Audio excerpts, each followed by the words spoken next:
Welcome to Small Business Big Visibility. Today, we get to hear from Erik Calderon. This guy's got a crazy cool story. He has been in martial arts for 50 years. He is an Aikido, is that the right way to say it? Aikido sensei. Then he's been teaching it for years. He's also lived in Japan for 7 years so he could master martial arts. And then he's also a content creator, studied the classical method of generating content and producing video and that sort of thing. And now you're taking and transforming it and helping people use it in some of the new media, social media, YouTube, et cetera, right? That's right. Awesome. Tell us your story. How did you get into martial arts 50 years ago? Okay, so that's easy because I was 5 years old. So my dad stuck me in some classes. Actually, he had a friend of his that taught Kung Fu. Mm, And then he stuck me into some classes. I did a few classes. I loved watching like every Sunday they had Kung Fu theater. And I would watch it with my friends. So we got excited. We would take classes, and then we would fight each other, and we would stage fight scenes, and that just went on and on. And then I took judo, and I took karate, and I took taekwondo, and then yeah, and then finally, when I was about 19 years old, 20 years old, somewhere around there, I mhm. started doing aikido. Okay. And then I loved it. It was so much fun. It was a great martial art. So I went to Japan wanting to really further my knowledge and get deeper into the spirit of it. You learn from the masters. Yeah. That's and everyone tells us that, right? Like if you want to get good at something, go to the source. Right, You want to right. get good at YouTube, hang out with great YouTubers, right? So so I went to Japan and hung out with some amazing martial artists and learned some amazing stuff and had some amazing experiences that it's like a movie. Wow. Now, with that, what's the difference? What makes Aikido versus some of the others? Because there, it seems like there's a new one popping up every other day. Yeah, so I mean, yeah, you've got like thousands of different martial arts. A new teacher pops up and comes up with his own system, right? But the whole premise behind Aikido is to use the strength and the energy of the person attacking you to protect yourself, which is kind of like the David Goliath thing, right? You Mm, know, you've got a Goliath coming at you. How are you going to defeat that person? In like a jujitsu match or a karate match or boxing match, usually the bigger, stronger guy wins. yeah. But with Aikido, you're trained to use that strength against the person, which it's amazing. I mean, it's worked for me. I mean, I remember I got in a fight with a guy that was like twice my size, and I took him out in 5 seconds. So it was Wow, pretty incredible. easy. Yeah, I wish I'd yeah, have known that. Years ago, I was wrestling a buddy and he was in the ultra heavyweight division. The guy probably clocked in close to 400 pounds and all he did is sat on me and I was yeah, toast. yeah, yeah, yeah, yeah. So I mean, this is an interesting story. If you got a minute. Sure. So I was at the bar one night. I actually worked in that bar. I was not in the bar as a client. I was in the bar as a server, Mm, and I had just got back from Japan. And I was telling all my friends, I was telling the manager, I was telling everyone else, hey, I just opened up a martial arts school. Come take classes with me. So the manager of the bar had a very good friend from Venezuela that was a Vale Tudo champion. Like that's Vale Tudo is like the UFC here in America. And actually, the UFC comes from Vale Tudo. So the Gracie brothers, the Gracie guys brought it over here. They started the UFC, based it off of Vale Tudo in Latin America and Brazil. And he was like twice my size. His neck was like huge. His legs were like, I mean, the guy was a gladiator, he was a warrior, a fighter. right, right. And and yeah, and then he came to take me down, and I just used his strength, and I pretty much knocked him out in the first 5 seconds, and that was it. It was over. Yeah. Wow. I bet you had a lot of interested customers after that. Yeah, that's another story. Oh yeah. So, how does martial arts and a love of content creation come together for you? So going back, one of the reasons I went to Japan was I was running away. Actually, Mm, to be honest with you, I was like, okay, when I was 18 years old, I wanted to be a filmmaker. I called up my dad and I said, hey, Dad, I was at Boston University. The School of Communications inside of BU has a wonderful film production, TV production program. A lot of famous people have come out of that. And I said, hey, Dad, I'm going to transfer to the School of Communications. I want to be a filmmaker. And he's like, well, if you do that, then I'm not going to pay for your school. So then that's what sparked me to go to Japan and like, well, if I can't do what I want to do, I've been doing martial arts for 20 years. I'm good at that. That's something that I can be really good at. So that's what sparked me going to Japan. But when I came back from Japan, I finally sat down and said, I've always wanted to do that. I've always wanted to be a filmmaker. In 2005, I took my first filmmaking class at the Houston Community College. And I took my first filmmaking class. I loved it. Then I got an internship at a TV station. Then that led into a job at a TV station. I became a film lab aide at Houston Community College, and I was just really into it. I was a film lab aide for more like 10 years. I was creating content, but I was helping other students create content too. I started the Houston Community College Movie Makers Club, and we would film YouTube videos every week. I would film like 14 videos every week. I mean, it Wow. was like, yeah. So that's That's how I like a got into it. full-time job by itself, wouldn't it be? Oh yeah. Oh yeah. Oh yeah. I mean, I was probably doing like 90 hours of content creation. Yeah. Wow, that's got to be incredible. So, what was that journey like to go from I'm frustrated, I don't feel like I can do what I want to do, I'm going to run away, and then you end up coming right back to where you're at to the point that you're doing 90 hours of that like a week. What was that like for you to come to terms with all that struggle and battle and journey? When I went to Japan, I dived into the martial arts that consumed me. I mean, sometimes I would train 7 hours a day. Wow. Definitely, if I wasn't training, I was consuming books. Like I did an exchange program. So I tricked my dad, right? My dad said, you either be a lawyer or a doctor. And I said, okay. I said, hey, Dad, they have this amazing exchange program with Sophia University in Tokyo. And, at that time, and this was in the 1980s, Japan was buying up every property in New York. They bought the Rockefeller Center. They owned pretty much everything in Hawaii. So then I just mentioned to my dad, international law. That's the way to go in Japan. So that was my excuse to get out of the United States. And when I went to Japan, so I was in Sophia University, and if I wasn't training, I was in the library reading books about Zen, about Buddhism, about Shintoism, about the art of war. Any book that I can get my hands on about Confucius. I was reading it, and I was spending. If I wasn't training, I was reading, and when I was on the trains, I was reading. I mean, like so I was just consuming all that knowledge, and then I think just doing that led me to wonderful places. I met amazing people.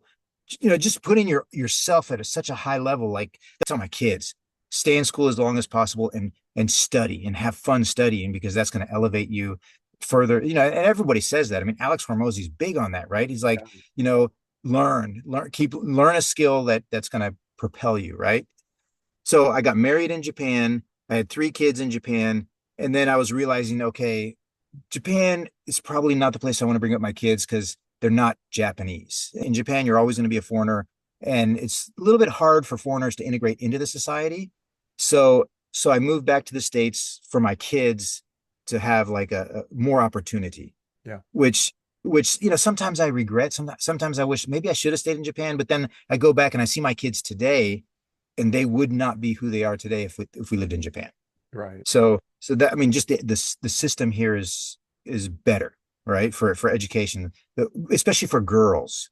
Guys have a lot more opportunity in Japan, but girls don't. And like my oldest daughter is a doctor. She probably would not have become a doctor if we lived in Japan. She'd probably be an OL, which is an office lady, right? That's like the typical thing a woman becomes over there is an OL, office lady, which is like a receptionist here or something like that. But yeah, so when I got back from Japan, I opened up my martial arts school. That was the first thing I did because I mean, I've been training so long. I had achieved a very, very high level. I had some incredible contacts. So I opened up a school. And then, just when I was training every day and teaching every day, that's when it kind of dawned upon me, am I really doing what I want to be doing? When I was 18, I wanted to be a filmmaker. That journey kind of led me into that because I had like a 4,000 square foot school, Hmm. and I was teaching every day. When you're not teaching a lesson, you don't have anything else to do. Like I'd teach 3 lessons a day. So I was like one morning lesson, an afternoon lesson, and an evening lesson. But then I had all this free time. So I was like, that's where that free time kind of prompted me to, what am I doing? I'd spend like 6 hours at Starbucks every day because I didn't want to be inside the dojo, inside my school. And the Starbucks was like right down the street from my school. So I'd go to Starbucks and I'd sit there, have a cup of coffee, and like journal and write and plan and stuff like that. And then I was like, okay, I've always wanted to be a filmmaker. I need to take that step, or I'm going to regret it, Mm. because that's what I wanted to do, and that's what I ran away from when I was a kid.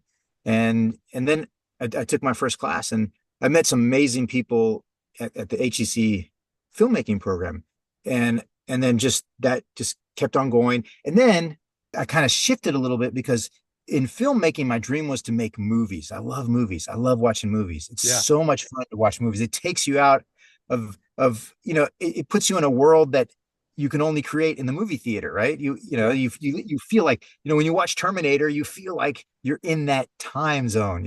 Yeah. And I love that, and I wanted to make movies, but then I started realizing, hold on a second, you know, I've got 5 kids, and I was thinking, okay, I can't really become a filmmaker, because if you want to be a filmmaker, you've got to live in LA or New York.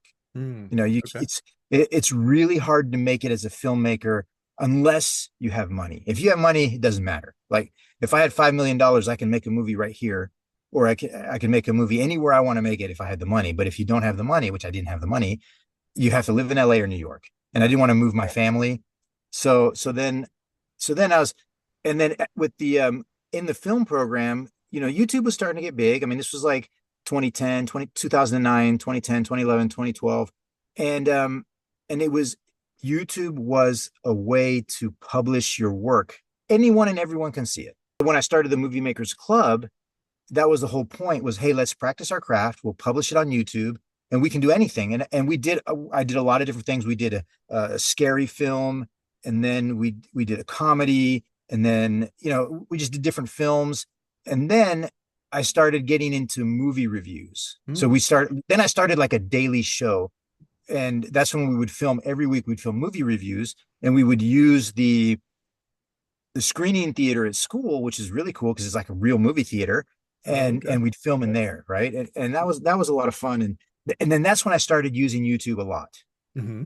So, and I was a very, very studious. I studied very hard. I was getting straight A's, and the founder of the program kind of noticed me, and then he's like, "Hey, Erik, we have this team. I call it the Dean's team, Hmm. where when companies call the school, they call us looking for film students to create projects for them, because it's cheaper, right?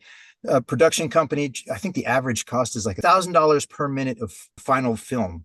So if you do like a 3-minute video, you're going to charge the client $3,000, right? Gotcha. And then that's just basic kind of, you know. But then a lot of people charge double, like they'll charge minimum 6,000, 10,000. I know Baker Hughes was paying like $30,000 per like training video. Wow. And yeah, and then so actually Baker Hughes was one of the people that called the school looking for film students, because they wanted to cut costs. And and then, having such good grades kind of prompted me into that dean's team. Hmm. And then I was in the dean's team, and I was doing paid work. Then the captain of the dean's team graduated, he moved on, so they made me the captain. So I was the guy that whenever the founder of the program, his name is Rick Harrington. Whenever Rick Harrington would get a call from a company, he'd say, "Hey, Erik, I got a company," and actually Baker Hughes was one of those companies, and I had a 3-year contract with Baker Hughes, and I made all their training videos. Wow. So that was like, that's where I started making money.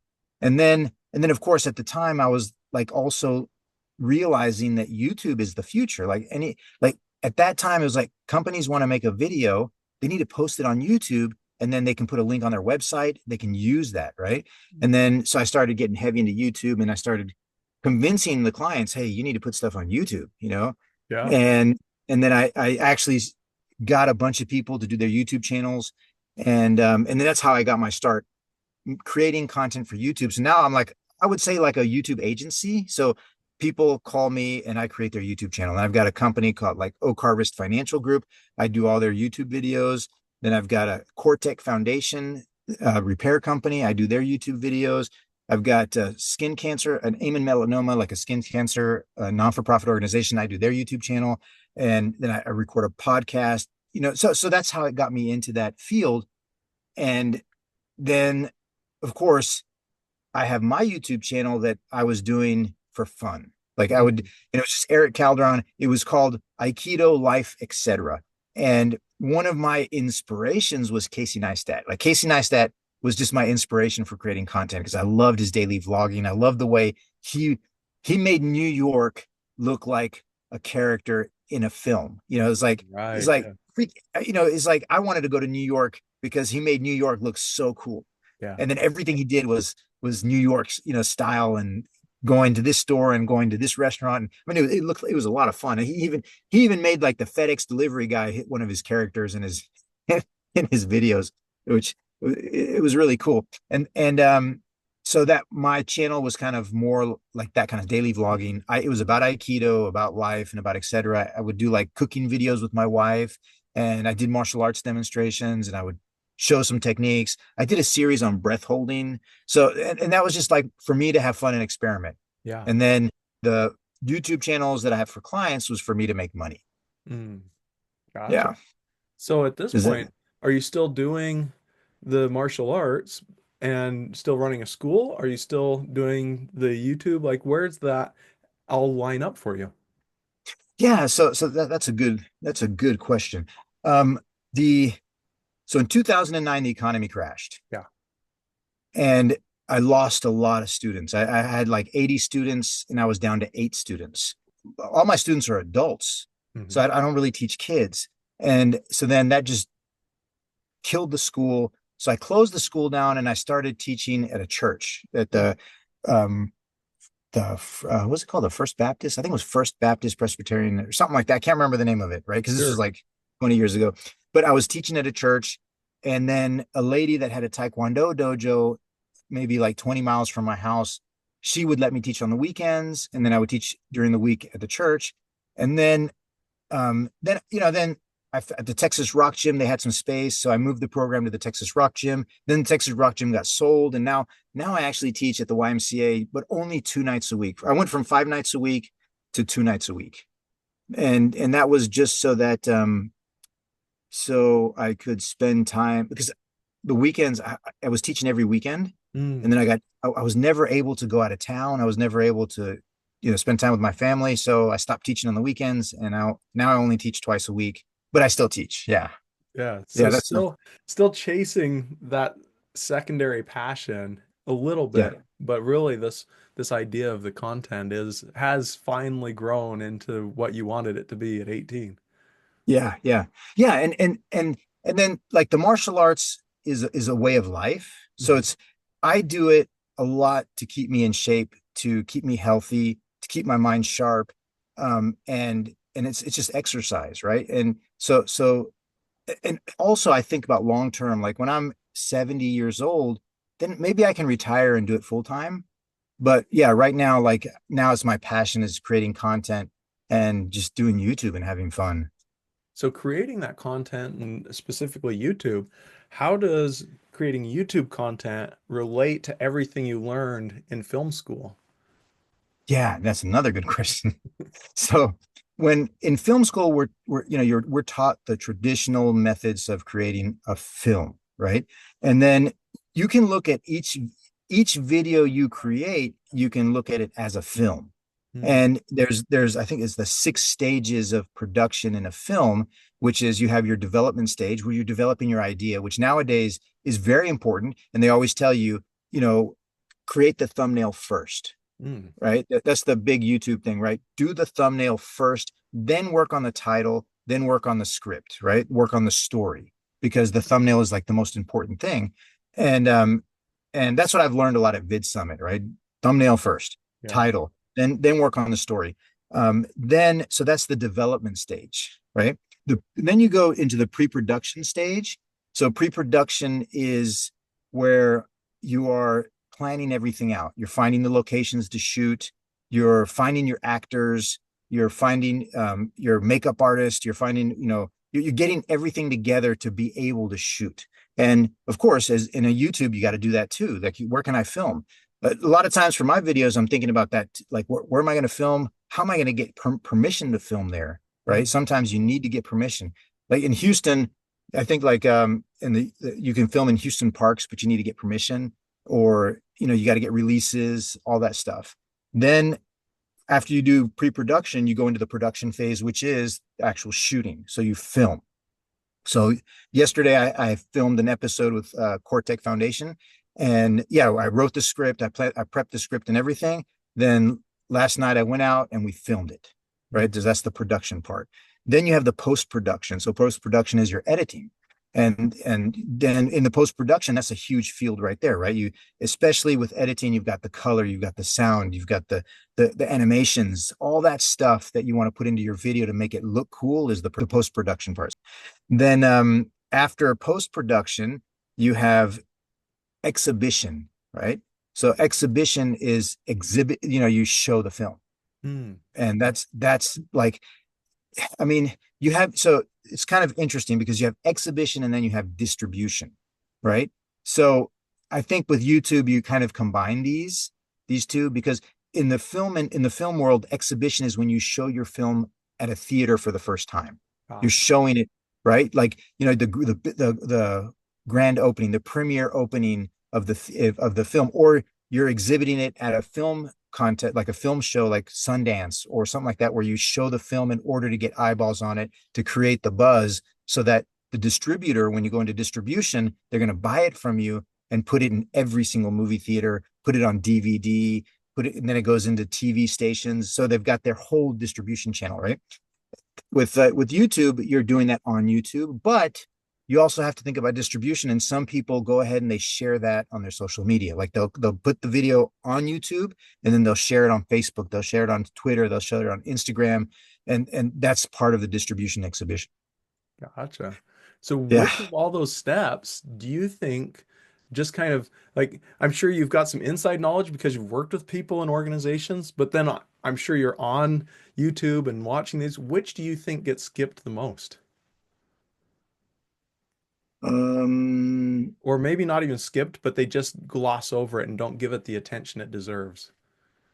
what do you mean? What do you mean? Like you identified these 6 steps, and Yeah, I yeah. think I think that people have natural skills at some of those steps. Like there's some people who are naturally good at getting the word out about whatever they produced, and they can just drive a herd of people to no matter, and then others are really good at filming and doing that actual peer, and they hate maybe the post-production or maybe the pre-production. Like which one do you think most people are like, oh, that step? Maybe we'll just skip that one, right?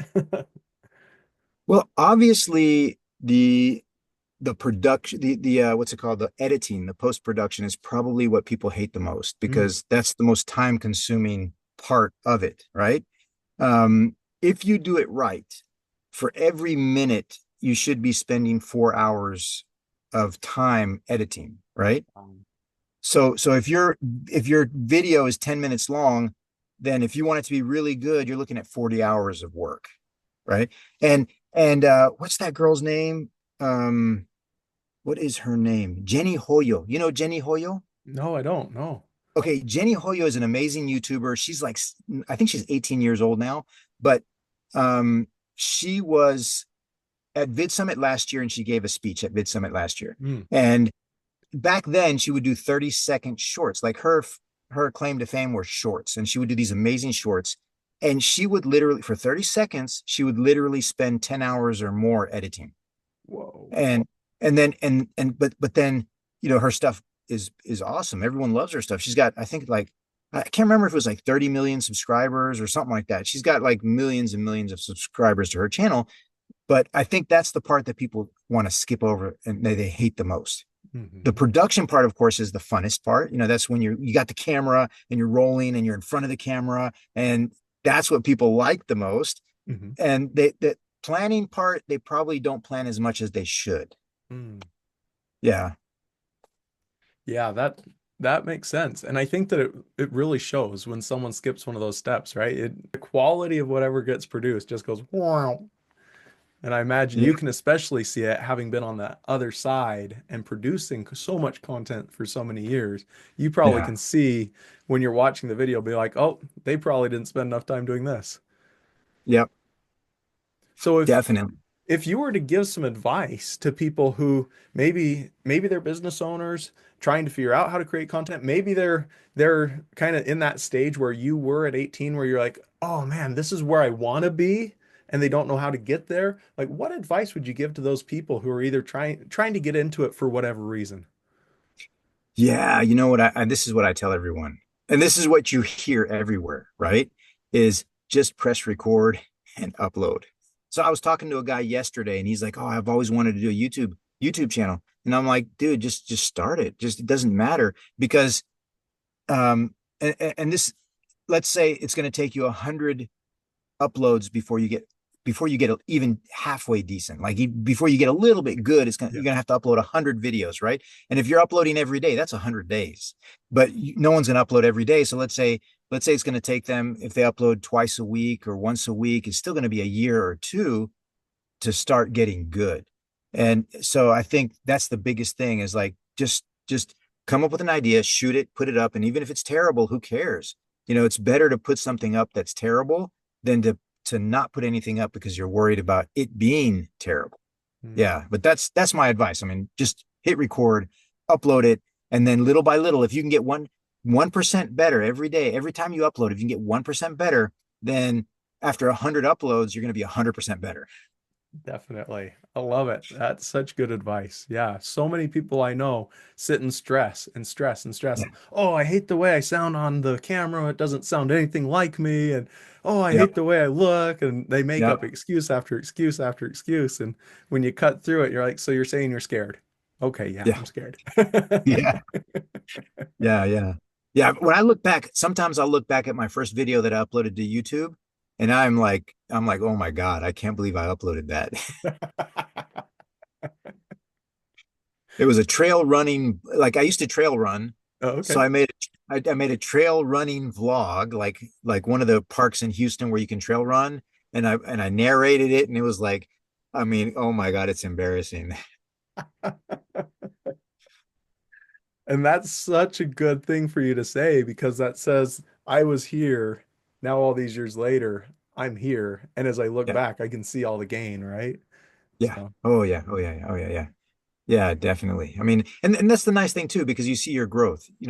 It's always nice to see your own growth. Like it's like what and I like a lot of this is based on martial arts, right? The discipline, the perseverance, the mental attitude of, when you fall, you get back up. It's like that's martial arts. For me, that's what I've learned and incorporated into my filmmaking as a martial artist is just continually improving, which is very Japanese. And that's one of the reasons I wanted to go to Japan because the art that I studied, which Aikido, is based on Japanese culture. mm, So one of the reasons I wanted to go to Japan was to understand the culture of Japan because the culture is amazing in Japan and they have this it's called kaizen, which is continual improvement that they're all and the funny thing is that I think it was an American businessman that introduced this into Japan, continual improvement. After World War II, it was actually an American businessman that introduced, but then that tells you a lot about the Japanese culture as well, is that they're so good at taking something good and making it better. yeah.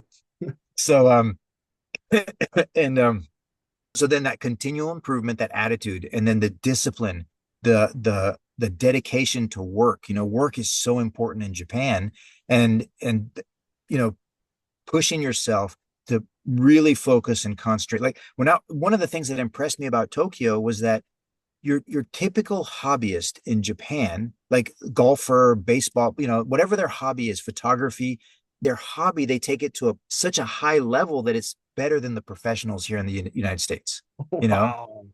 Yeah, I mean they take it that serious, and that's one of the things that I got out of the culture. So I take it with me, and when I create my YouTube content, that's how I look at it, right? It's it's a way to improve. It's a way to continually improve, get better, understand the craft. I'm always trying to learn something new. The YouTube is always changing. Like the algorithm just, I think recently just changed again. And I saw the videos that I'm publishing change, the way they're getting distributed Mm, changed, so then you're always constantly learning something new. The analytics have changed. Now they have more options so that you can look at in through your analytics to understand how your videos are performing, to understand your viewers better, so that then you can create content more geared towards your viewers, so then you can get more viewers. I mean, it's like it's just never ending. yeah, yeah, definitely. Man, you could just dive into this for years and years. And I love the way that you've been able to take all the principles from martial arts, take the education from content creation, recognize the overlap, and create something truly unique from the two of them. That's amazing. Oh yeah, like I firmly believe that if you're a salesperson or if you're an entrepreneur or if you're a businessman, you should be taking martial arts Mm, because the mental mind frame, the discipline that you learn, the respect, the honor, the honesty, all that stuff that you're trying to learn from the martial arts is so beneficial as an entrepreneur, as a salesperson, as a business owner. I mean, it's really powerful. It's funny too, because one of my students was the director of the emergency room at Memorial Hermann Hospital. mm. And he would, after class we'd sit and talk, and he would tell me, he says, man, I'm taking all this stuff and using it in the emergency room. This is really great. He said, thank you so much, Eric, because these concepts that you're teaching me, I can use them in the emergency room. So it's pretty cool. That's awesome. So how would people get a hold of you? Maybe they want to work with you or hire you for something or consult with you. How do they find you? Or maybe they just want to follow you online. How do they connect? Yeah, so my personal YouTube channel is just Erik Calderon, at Erik Calderon, ErikCalderon. My company name is Content Guaranteed. So I've got my website, contentguaranteed.com. And on like if anyone out there wants to schedule a 30-minute free consultation with me to talk about your YouTube channel and help you strategize some stuff about it, on my website, contentguaranteed.com, you can schedule a 30-minute consultation with me. And I think, I'm not afraid of publishing my phone number. It's on my website. Um, my martial arts website is shinkikan.com, shinkikin.com. And I know my phone number is listed there. So feel free to call me. I had a guy, it's so funny because there's a guy in California that learns Aikido, and he watches my videos, Mm. and he texted me on my cell phone. And I was like, hey man, this is so great to hear from you. That was really nice for him to text me. And yeah, so I'm very open to that. So give me a call. Awesome. Well, I sure appreciate you taking the time to share your story, all the experiences, the tips, the knowledge, and give people a leg up on how they can get going on YouTube. So thank you for taking the time for all this. Oh, you're welcome, Jason. It was fun talking to you, man. Thanks a lot for having me.